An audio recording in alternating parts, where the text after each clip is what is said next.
इस वीडियो में हमने पिछले क्लास में जहाँ छोड़ा था रिसोर्स और डेवलपमेंट चैप्टर में क्लास 10th का पहला चैप्टर है भूगोल का संसाधन एवं विकास। इसे हम आगे पढ़ेंगे जहाँ तक हमने पिछले क्लास में छोड़ा था उसके आगे। हमारा जो इसमें नेक्स्ट टॉपिक है वो ये है भूमि निम्नीकरण एवं उसका संरक्षण। भूमि निम्नीकरण यानी भूमि जो हम उपजाऊ होती है और वो अनुपजाऊ हो जाए तो उसी को हम भूमि निम्नीकरण बोलते हैं। यानी जो जब हमारे ज़मीन की क्वालिटी का भूमि का जो क्वालिटी है जो गुणवत्ता है उसमें कमी आ जाए तो उसी को बोलते हैं भूमि निम्नीकरण। तो भूमि निम्नीकरण कैसे कैसे हो रहा है? तो पहला है कि वनों की कटाई हो रही है, अत्यधिक चराई, खनन, उत्खनन जैसी मानवीय गतिविधियों से भूमि का निम्नीकरण काफ़ी अधिक तेज़ी से हो रहा है क्योंकि वनों की कटाई अत्यधिक तेज़ी से हो रही है। पशुओं की जनसंख्या बढ़ती है तो फिर उनको चरने की जगह ज़्यादा चाहिए, इन सब से भूमि निम्नीकरण हो रहा है। आगे है कि खनन स्थल पर भूमि को खनन करने के बाद गहरी खाई और मलबों के साथ उसको खुला छोड़ दिया जाता है। जैसे कि हमारे पास कोई एक उत्खनन करने वाली जगह है, हमने उस पर उत्खनन किया, वहाँ से खनन किया, खनिजों को बाहर निकाला और फिर वहाँ पे जो गड्ढे होते हैं हम उसे वैसे ही छोड़ देते हैं, उसको भरते नहीं है, मलबों के साथ छोड़ देते हैं। तो उससे भी भूमि का निम्नीकरण होता है। हाल के वर्षों में फिलहाल के वर्षों में क्या हमें देखने को मिलता है कि औद्योगिक अपशिष्ट जो हैं देश के कई हिस्सों में भूमि और जल प्रदूषण के मुख्य स्रोत बने हुए हैं। यानी जो भी फैक्ट्रियों से जो भी हमें कचरा मिलता है उसके वजह से जो भी कचरा निकलता है उससे भूमि प्रदूषण भी हो रहा है, साथ ही साथ जल प्रदूषण का भी एक मुख्य स्रोत वो बना हुआ है। जैसे आप यहाँ पे देख सकते हैं, यहाँ पे हमें दिखाई दे रहा है कि जंगलों को हमने काट दिया तो इससे भूमि निम्नीकरण होगा और औद्योगिक अपशिष्टों से जल स्रोत प्रदूषित हो रहे हैं यानी जल प्रदूषण हो रहा है। यहाँ पर खनन करने के बाद ज़मीन को खुला छोड़ दिया गया है, इससे भी ज़मीन का या भूमि का निम्नीकरण होता है। ये जो आप देख रहे हैं यही निम्नीकरण है और इसी ऐसे ही खनन होते हैं। आगे इसमें है कि भूमि निम्नीकरण की समस्याओं को हल करने के तरीके। तो पहला तरीका ये है कि अधिक से अधिक वृक्षारोपण करना चाहिए और चराई का उचित प्रबंधन करना चाहिए। पौधों की आश्रय पेटियाँ लगानी चाहिए। पौधों की आश्रय पेटियाँ का मतलब ये है कि हमें एक शेल्टर बेल्ट बनाना चाहिए। जैसे कहीं पे भी मृदा अपरदन हो रहा है तो उसके सामने हम क्या करेंगे कि वहाँ पे पेड़ लगा देंगे। पेड़ लगा देंगे तो वायु से मृदा का अपरदन या भूमि का निम्नीकरण नहीं होगा। कटीली झाड़ियाँ उगाकर बालू के टीलों को स्थिर करना चाहिए। रेगिस्तान में हमें झाड़ियाँ उगानी चाहिए जिससे रेगिस्तान का विस्तार ना हो। बंजर भूमि का उचित प्रबंधन। फिर खनन गतिविधियों पर नियंत्रण करना चाहिए। जो भी खनन की गतिविधियाँ हैं उस पर नियंत्रण होना चाहिए। हमें जितनी आवश्यकता है उतना ही खनन करें, उससे अधिक खनन न करें। फिर लास्ट है इसमें कि उपचार के बाद औद्योगिक अपशिष्ट और कचरे का उचित निर्वहन और निपटान। जो भी औद्योगिक अपशिष्ट हैं उनका पहले उचित निर्वहन करें, फिर उसका निपटान किया जाए। पहले उसे हम जितना बेहतर बना सकते हैं निपटान करने से पहले उतना उसमें से गंदगी कम से कम करें और फिर उसका निपटान किया जाना चाहिए। और ऐसे किया जाना चाहिए कि आसपास या जलवायु पे या फिर हमारे पर्यावरण पे उसका कोई अधिक से अधिक प्रभाव ना पड़े, कम से कम प्रभाव हो। जैसे आप यहाँ देख सकते हैं कि हम यहाँ पे वृक्षारोपण ये झाड़ियों को लगाएंगे रेगिस्तान में तो उसकी विस्तार में कमी आएगी। वृक्षारोपण करेंगे उससे भूमि निम्नीकरण की समस्या दूर होगी। और ये होती हैं वो आश्रय पेटियाँ। जैसे रेगिस्तान के किनारे किनारे ये जो पेड़ लगाए गए हैं ये क्या करेंगे कि जब भी इधर से रेगिस्तान का विस्तार होना होगा तो उस विस्तार को ये आश्रय पेटियाँ विस्तार होने से रोकती हैं। तो इन सब का उपयोग करके हम भूमि निम्नीकरण की समस्याओं को कुछ हद तक कम कर सकते हैं और आने वाले समय में इसको बिल्कुल कम कर सकते हैं। आगे है इसमें मृदा संसाधन। मृदा संसाधन यानी कि मृदा हमारे आवश्यकताओं को कैसे पूरा करती है उसके बारे में हमें यहाँ जानना है। तो सबसे महत्वपूर्ण नवीकरणीय प्राकृतिक संसाधन है। अब ये सबसे महत्वपूर्ण इसलिए है क्योंकि मृदा में ही वन या फसल ये सब ग्रो करते हैं या उगते हैं और दुनिया के जितने भी जीव हैं वो सब वनों पे प्रत्यक्ष और अप्रत्यक्ष रूप से नियंत्रित। जैसे प्रत्यक्ष का मतलब ये है कि जैसे हम वनों से या फसलों से जो पेड़ पौधे से प्राप्त होते हैं वस्तुएं उन्हें खाते हैं। और जो मांसाहारी जीव हैं वो शाकाहारी जीवों पर निर्भर करते हैं और लास्टली शाकाहारी जीव इन पेड़ पौधों पर ही निर्भर करते हैं। तो और वो पेड़ पौधे किस पर उगेंगे? तो मृदा पे ही उगेंगे। तो ये सबसे महत्वपूर्ण नवीकरणीय संसाधन है। विभिन्न प्रकार के जीवों का ये समर्थन भी करता है। साथ ही साथ ये जो मृदा है ये बहुत सारे जीवों का आवास भी है, जैसे चींटियों का, छोटे कीड़ों का, अपघटकों का ये आवास स्थल भी होता है। तो इसलिए बहुत ही आवश्यक ये संसाधन है। आगे है इसमें कि कुछ सेंटीमीटर की गहराई तक मिट्टी बनने में लाखों साल लगते हैं। कुछ ही सेंटीमीटर की गहराई मिट्टी बनने में लाखों साल लग जाते हैं। और प्रकृति में बहुत सारी ऐसे कारक हैं जो जैसे तापमान में परिवर्तन, बहते पानी की क्रिया, हवा, हिमनद, अपघटक, डिकम्पोजर का मतलब अपघटक गतिविधियाँ मिट्टी के निर्माण में योगदान करते हैं। मतलब ये सारी चीज़ें मिट्टी बनाने में मदद करती हैं, मिट्टी को बनने में मदद करती हैं। मिट्टी के निर्माण में मूल चट्टान या आधार जो है जलवायु, वनस्पति के अन्य रूप और समय महत्वपूर्ण कारक है। यानी मिट्टी का जो निर्माण होता है उसमें मूल चट्टान, जैसे ये हमारा ये मूल चट्टानें हैं, तो इन्हीं का अपक्षय होते हुए ये ऊपर जाके यहाँ पर ऊपरी सबसे ऊपरी मृदा बनती है। ये मृदा परिच्छेदिका है। यहाँ पे देख सकते हैं सबसे ऊपरी मृदा होती है, फिर उससे थोड़े बड़े बड़े बालू के गाद ये सब मिलेंगे, फिर उससे अस्तरीय अपक्षित आधारी चट्टानें मिलेंगे यहाँ पे, जैसे हमने आधार यहाँ बोला, आधारी चट्टान, इन्हीं का अपक्षय हो गए मृदा का निर्माण होता है। अब वो अपक्षय कैसे होता है, तो बहुत सारे उसके कारक हैं। उनमें जलवायु भी है, वनस्पति और जीवन के अन्य रूप भी हैं, जैसे अपघटक हो गए, वो पेड़ पौधों की वजह से भी हो जाता है इनका अपक्षय। मिट्टी में होने वाले रासायनिक जैविक परिवर्तन महत्वपूर्ण भूमिका, और मिट्टी में जो भी रासायनिक और जैविक परिवर्तन होते हैं वो बहुत, जैसे पौधों को बढ़ने के लिए नाइट्रोजन चाहिए, तो इसमें रहने वाले जो बैक्टीरिया होते हैं वही उसको नाइट्रोजन नाइट्रेट्स के रूप में देते हैं। और मिट्टी में कार्बनिक और अकार्बनिक दोनों पदार्थ होते हैं। कार्बनिक पदार्थ को ह्यूमस बोलते हैं, और अकार्बनिक पदार्थ का अर्थ है कि जिसमें कार्बन की मात्रा ना हो। आगे है जलोढ़ मिट्टी। मिट्टी के प्रकार में पढ़ेंगे, पहला है जलोढ़ मिट्टी।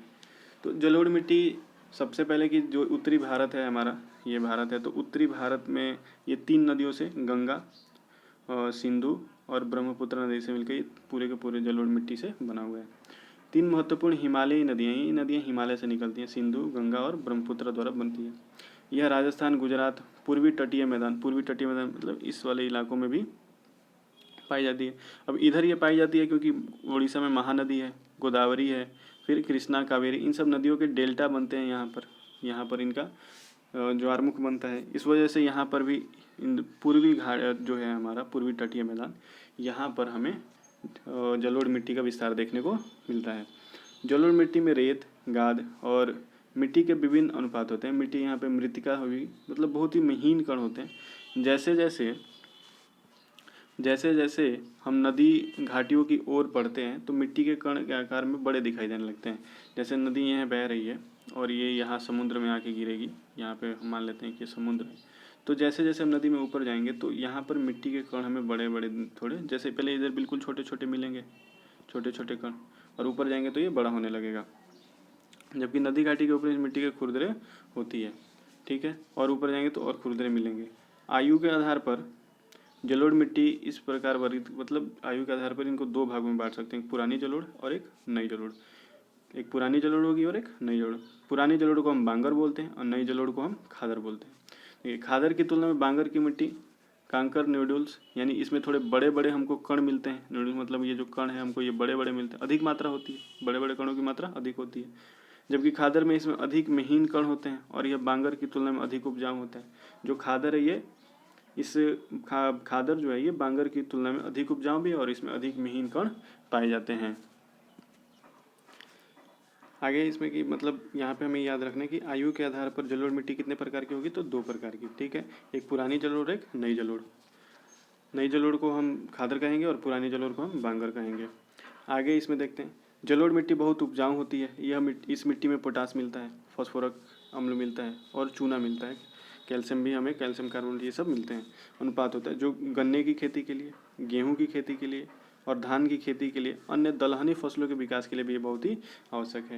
यानी हम कहें तो कुल मिला के ये कह सकते हैं कि जलोढ़ मिट्टी जो होती है वो काफ़ी उपजाऊ होती है, ये बहुत ही ज़्यादा उपजाऊ होती है और इसमें हम सबसे ज़्यादा खेती करते हैं। उत्तर भारत में इसका विस्तार सबसे अधिक है, करीब भारत में ये लगभग 43% इसकी मात्रा पाई जाती है, ठीक।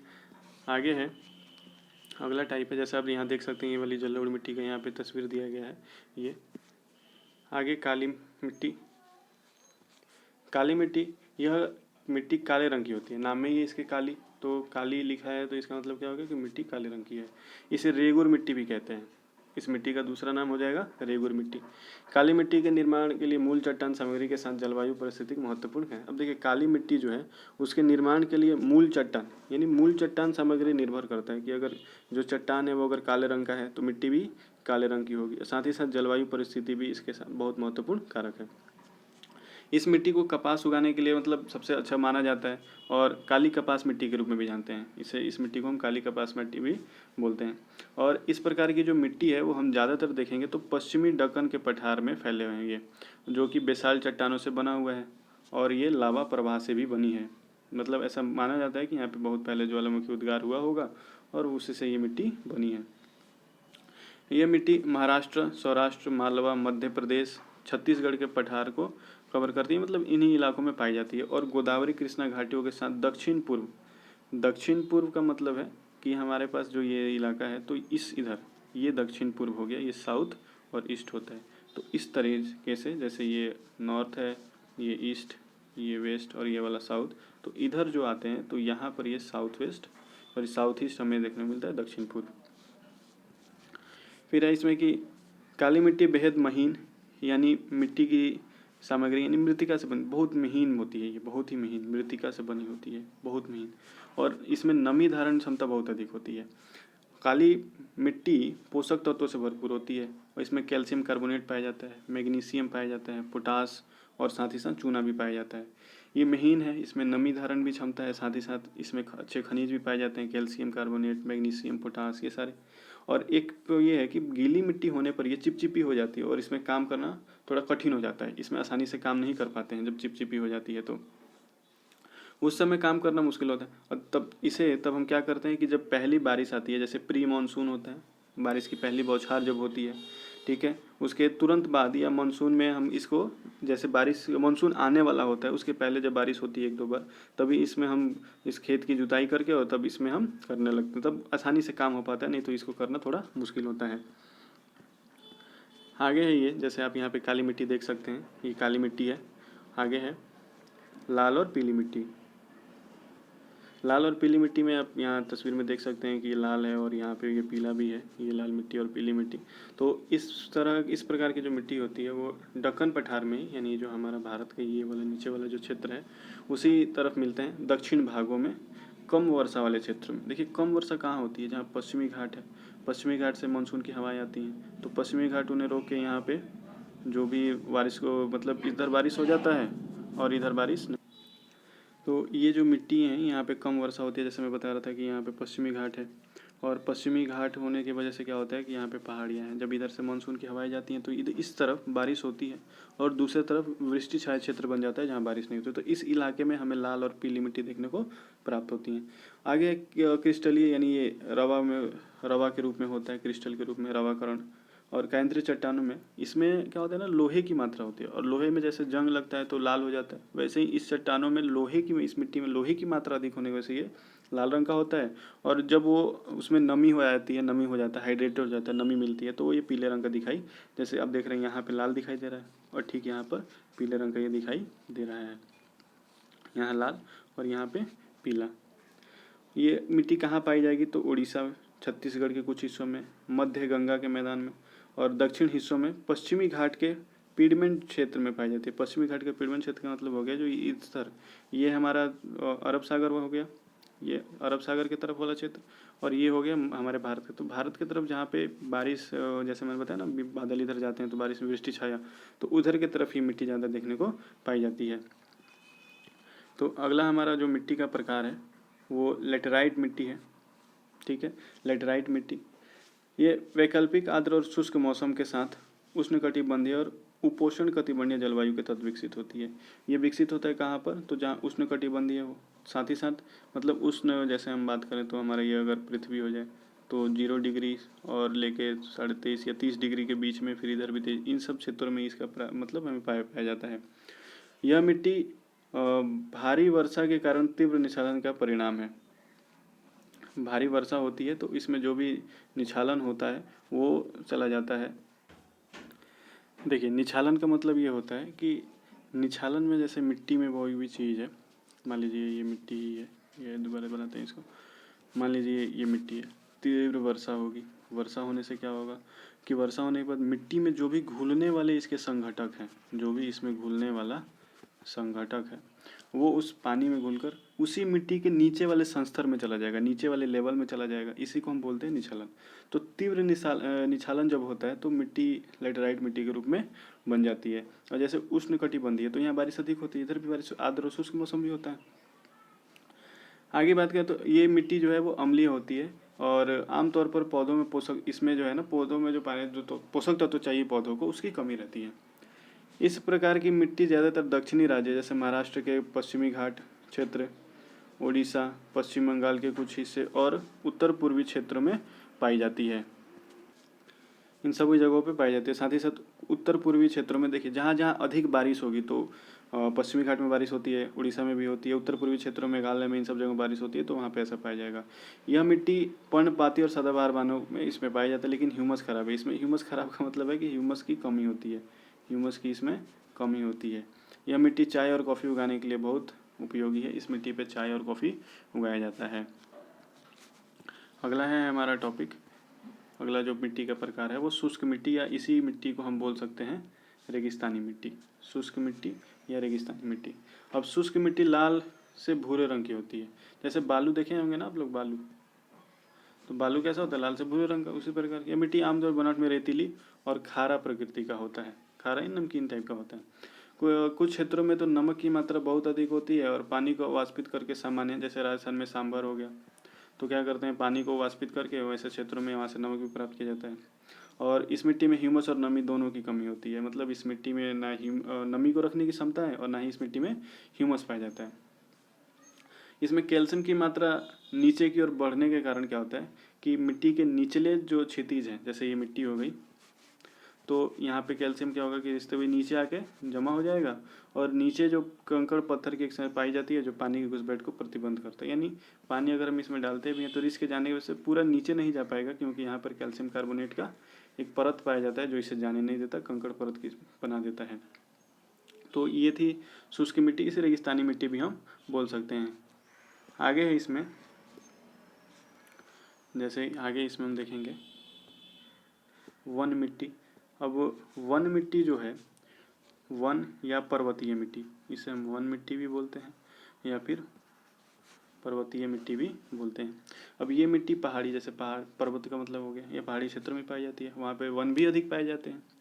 घाटी के किनारे मिट्टी की बनावट दोमट और सिल्टी है। ऊपरी ढलानों पर मोटे दाने वाले, जैसे नदी है कोई, जैसे हमारे तराई की जगहों पे जब नदियाँ बहती हैं तो वहाँ पर क्या होता है कि जहाँ नदियों के किनारे हमें जो मिट्टी पाई जाती है उसकी बनावट दोमट है, वो जलोढ़ है और साथ ही साथ यानी मृतिका है वहाँ, ठीक है, वो मृतिका के रूप में, मतलब काफ़ी महीन कण है।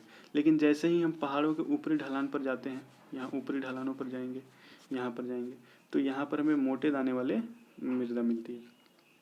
हिमालय के बर्फ़ से ढके क्षेत्रों में ये मिट्टी अनाच्छादन का अनुभव करती हैं और कम ह्यूमस सामग्री के साथ अम्लीय होती हैं। नदी की छतों और जलोढ़ पंखों पर मिट्टी उपजाऊ है। क्या होता है कि ये मिट्टी में ह्यूमस की सामग्री और कम होती है और अम्लीय भी होता है, और नदी की जो छतें हैं, यानी नदी जहाँ से मतलब निकल रहा है, और साथ ही साथ जलोढ़ पंख जो है, जहाँ जैसे बहुत सारी नदियाँ मिलती हैं, तो वैसे ही जहाँ पे ये मिट्टी काफ़ी उपजाऊ होती है। आगे है इसमें वन मिट्टी के बाद, जैसे आप यहाँ देख सकते हैं मिट्टी कौन कौन सी प्रकार की मिट्टी कहाँ पाई जाती है।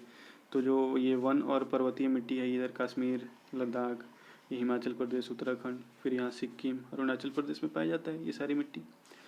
रेड और येलो सॉइल की बात करें हम लोग, जो लाल और पीली मिट्टी थी, तो लाल और पीली मिट्टी देखेंगे तो ये जितना हमको ये वाला दिखाई दे रहा है, ये सब लाल और पीली मिट्टी है। बीच में यहाँ एलुवियल लिखा है, यानी जलोढ़ मिट्टी, तो ये ग्रीन वाला जितना भी है, हरा वाला, ये सब का सब जलोढ़ मिट्टी है।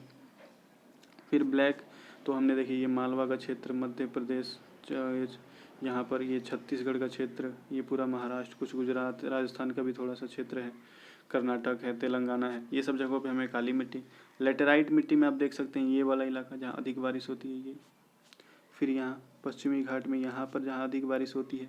फिर तमिलनाडु का ये इलाका जहाँ सेवराई की पहाड़ियाँ और ये शेषाचलम, ये सब पहाड़ियाँ हैं। फिर उड़ीसा में, बंगाल में, फिर उड़ीसा में यहाँ पर कुछ इलाके, तो यहाँ पर अधिक बारिश होती है और इसलिए यहाँ लेटेराइट मिट्टी पाई जाती है। जलोढ़ मिट्टी की बात करें तो ये जितना भी ग्रीन वाला हम देख रहे हैं ये सारा का सारा जलोढ़ मिट्टी का ही है। ये वाला सब ग्रीन जलोढ़, ये देखिए गुजरात में है यहाँ तक, और ये मतलब हरियाणा, पंजाब, उत्तर प्रदेश, कुछ इलाके ये सब ऐसे होते हुए असम, पश्चिम बंगाल, ये सब जगह पे, और साथ ही साथ पूर्वी घाट का ये वाला इलाका जो है यहाँ पर, जहाँ महानदी गोदावरी, कावेरी, कृष्णा की डेल्टा बनती है। आगे है इसमें, आगे चलते हैं हम लोग। अब क्या होता है कि बहुत सारे मानवीय क्रियाकलापों के द्वारा मृदा का अपरदन हो रहा है, तो उसे हम कैसे रोकेंगे, उनका संरक्षण कैसे करेंगे। तो मिट्टी के आवरण का अनाच्छादन तो बाद में धुलाई को मृदा अपरदन, यानी जो बाद में धुलाई का मतलब है कि मिट्टी वहाँ से बारिश के बाद या पानी के साथ बह जाती है, तो उसी को हम मृदा अपरदन कहते हैं। मतलब मिट्टी के ऊपरी परत का जब ह्रास होता है, वो अपरदित हो जाती है, तो उसी को हम मृदा अपरदन कहते हैं। मानव गतिविधियाँ जैसे वनों की कटाई, अतिचाराई, निर्माण और खनन से मिट्टी का बहुत ज़्यादा क्षरण हो रहा है और मृदा अपरदन भी बहुत अधिक हो रहा है।